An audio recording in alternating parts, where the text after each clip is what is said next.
नमस्कार मैत्रिणींनो, चेतना या ब्लॉगमध्ये तुमचं स्वागत आहे। व्हिडिओ आवडला असेल तर लाईक करा, शेअर करा, सबस्क्राईब करायला विसरू नका। बघा समू काय करते बघा, दिसली का बघा।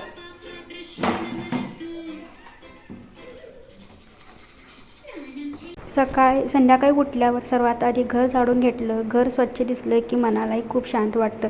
त्यानंतर स्वतःचे केस विंचरले आणि लगेच स्वयंपाकाची तयारी लागली। स्पेशल जेवणाचा बेत काय होता तुम्हाला सांग। परत चपाती आणि आमटी आणि भात हा आमचा बेत होता स्पेशल, रविवार संडे म्हणून। कुकर लावला, दूध तापवायला ठेवलं, त्यासोबत कणिक मळून घेतली, कारण घरातल्या प्रत्येकाच्या वेळेनुसार सगळं तयार ठेवावं लागतं। घरात काम करताना एका कामासोबत दुसरं काम चालू असतं। मग विचार केला आज काहीतरी गोड आणि छान। तांदूळ इथे भिजत घातली। हा होता बदामी आंबा। मी इथे आंबे धुवून घेतले स्वच्छ आणि आता मी बनवूया म्हणून आंब्याचा शिकरण बनवायला घेतलं। ही आंब्याची साल काढून मग आंबा छान मॅश करून गोड शिकरण तयार केलं। उन्हाळ्यात आंब्याची शिकरण म्हणजे सगळ्यांचाच चेहऱ्यावरचा आनंद आणणारा असतं। त्यानंतर मिस्टर बाजारातून सामान घेऊन आले होते।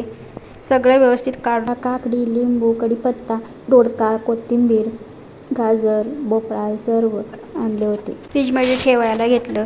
भाज्या, फळ सामान नीट लावून ठेवलं की नंतर काम करायला सोपं जातं। मग कढीपत्ता स्वच्छ करून वेगळा ठेवला आणि कोथिंबीर निवडून घेतली। अशी छोटी मोठी कामं दिसायला सोपी वाटतात, पण त्याही खूप वेगळं आणि मेहनत जाते। घरातल्या स्त्रीचं काम कधी संपत नाही। सगळ्यांची काळजी घेणं, वेळ सांभाळणं, घर स्वच्छ ठेवणं, स्वयंपाक करणं, हे सगळं करताना दिवस कधी संपतो कळतही काय टाकत असते। ही सगळं मी स्वयंपाक करू तोपर्यंत ही सगळं बसलेली असते करत, काहीतरी खेळत। मला काय त्रास वगैरे देत नाही ती। कार्टून नुसता बघत असते, नुसता कार्टून, दुसरं काहीही नाही आणि लिहिणे हे सगळं।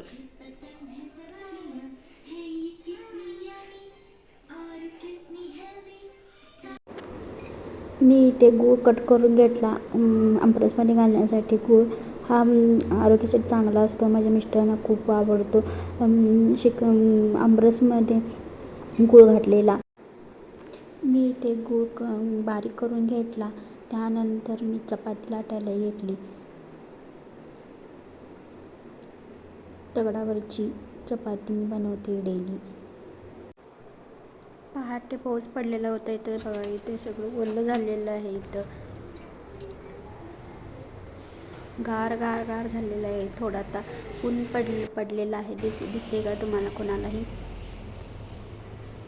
बघा हे कसं वातावरण झाले, गारवा झाला एकदम। बघा इथे आमची एरिया कशी आहे। आणि इथे कोरफडचं झाड लावलं आहे मी। एवढं छोटंसं होतं ते किती मोठं झाले। दारासमोर लावलं तर चालतं का? कमेंटमध्ये सांगा मला नक्की। किती फुलले ते झाड,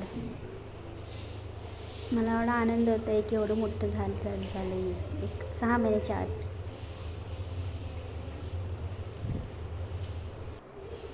हे आहे करंजीचं झाड आहे, नाही लिंबाचं झाड आहे।